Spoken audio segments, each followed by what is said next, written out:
Olha, o nome, a música que vai ser apresentada pelo coral dos seminaristas dessa organização de seminário chamado Mater Ecclesiae, Mãe da Igreja, Maria Mãe da Igreja, vai tocar agora uma música que tem alguma coisa a ver comigo. Mentira, é brincadeira. Ó Nome Cândido. Vamos ver o que se trata.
Bom, essa música eu não conhecia com esse nome, não. Eu conhecia com Nome Dulcíssimo.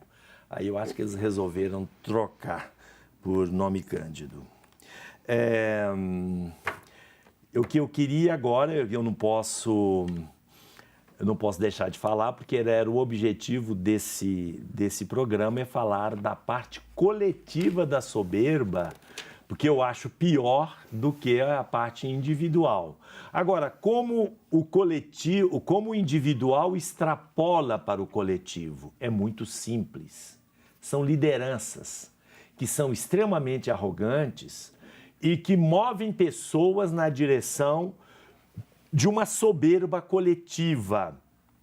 Quando os alemães, tocados pela crise na Segunda Guerra, antes da Segunda Guerra Mundial, na década de 1930, por aí, inflação altíssima, etc., surgiu um sujeito maluco, super arrogante, eliminou Deus do universo da sua vida, que se chamava Adolf Hitler. Ele era onde o vício da soberba e da arrogância se concentrou de maneira total. E ele conseguiu mobilizar multidões a partir dele mesmo. Ou seja, compartilhou esse sentimento a todas as pessoas. E em todos os lugares do mundo, você pega a Coreia do Norte, aquele gordinho que está lá, o gordinho mobiliza pela força, pelo medo, não sei por quem, ou por puxa-saco, ou enfim, ele mobiliza uma série de pessoas para pensarem iguais a ele. No Brasil também nós temos gente assim, principalmente quando a pessoa catalisa uma turma em torno de si e coloca na cabeça dessa turma assim, nós somos superiores, nós somos os melhores, os outros não valem nada, os outros são péssimos, nós e os outros. Quando isso começa a acontecer, nós estamos começando a perceber aí a soberba coletiva. Soberba coletiva se dá em partidos políticos, soberba coletiva se dá em países, soberba coletiva se dá em etnias, se dá em famílias. Eu tenho sangue azul, vocês são plebeus. Quando se consegue transmitir isso, alguém consegue mobilizar um grupo de pessoas, de etnia, de família, de países, partido político e assim por diante, igrejas, religiões, ideologias e assim por diante, aí nós começamos a ter a pior forma de soberba, que é a coletiva. Esta promove a destruição mesmo e a guerra entre as pessoas. É claro que eu estou falando de tendências que são evidentemente mal cultivadas. Mas isto não significa, por exemplo, que a minha igreja, a minha maneira de pensar é a pior, eu vou considerar a pior para não ser soberbo. Não é isso, não. Eu creio que a igreja, a escolha que eu fiz, e aí é fruto de escolha, porque a soberba coletiva, ela não existe propriamente uma escolha, existe uma forçação de barra, né? Mas a minha igreja é uma escolha que eu fiz no decorrer de minha vida. Eu escolhi porque a considero a melhor. Mas eu não quero dizer que os outros são piores, não é isso, é que eu escolhi. Quando eu vou me casar, não é o meu caso, obviamente, quando eu vou me casar, quando eu escolho uma moça para casar, o rapaz que vai casar, ele escolheu porque aquela moça aconteceu na vida dele, houve amor, ele viu nela várias qualidades e aí optou por casar com ela. Com isso, ele não está se referindo a que todas as outras mulheres sejam péssimas, não valem nada, só ela é que vale. Não é isso. Se trata de uma escolha e se trata de algo que eu considero como tal em vista de várias considerações, né? Aí, esta não é a soberba, não é a soberba danosa. A soberba danosa é aquela que leva à destruição do outro. Eu sou melhor, você tem que ser destruído. Quantas vezes a gente viu campanhas eleitorais no Brasil onde a pessoa não apresentava programas, onde o candidato não apresentava por que ele deveria ser objeto da escolha da população? Ele deveria ser objeto da escolha da população? Não, ele queria era destruir o adversário para que a população não tivesse escolha. Então nós vamos ter a xenofobia, o racismo, a supremacia racial, o elitismo, o corporativismo, o apartheid, o fanatismo religioso, a superioridade doentia. Tudo isto é a soberba coletiva que produz o que está acontecendo no Brasil hoje, um clima de ódio. Mas o clima de ódio não surgiu hoje. O clima de ódio foi provocado antes para alguém ganhar a eleição, para destruir o outro. Agora que as coisas se reverteram, falam que o ódio está O ódio está presente em todos os lugares, porque ele foi implantado, ele foi cultivado, uma erva daninha que se implantou no nosso país. Sair disso agora não vai ser fácil.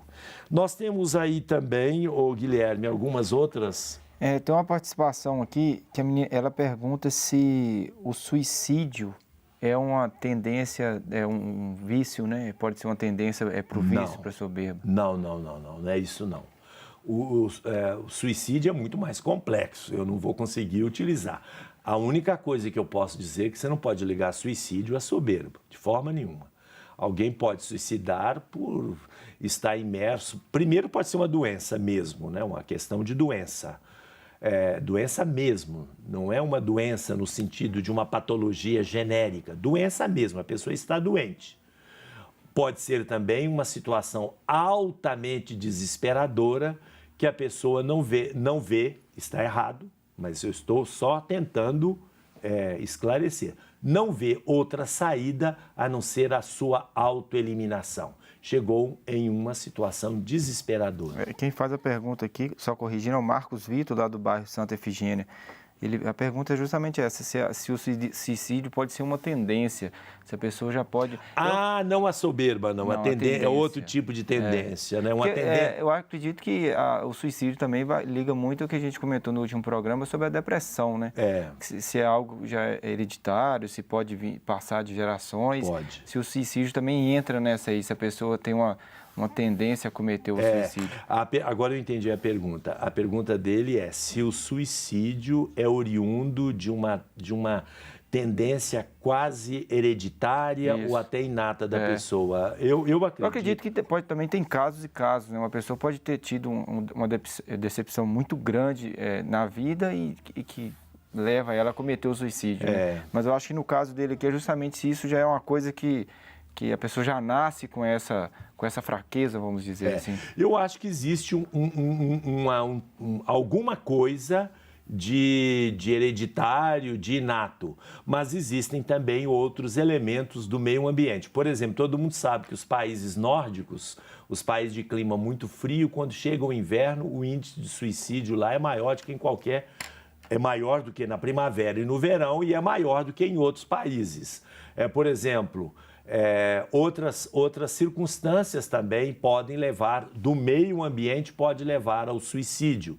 Uma pessoa está acostumada no bem bom, etc., em riquezas e honras, etc., depois tem um revés fundamental na vida, ela não está acostumada a lidar com isso e acaba autoeliminando-se. Isso pode acontecer.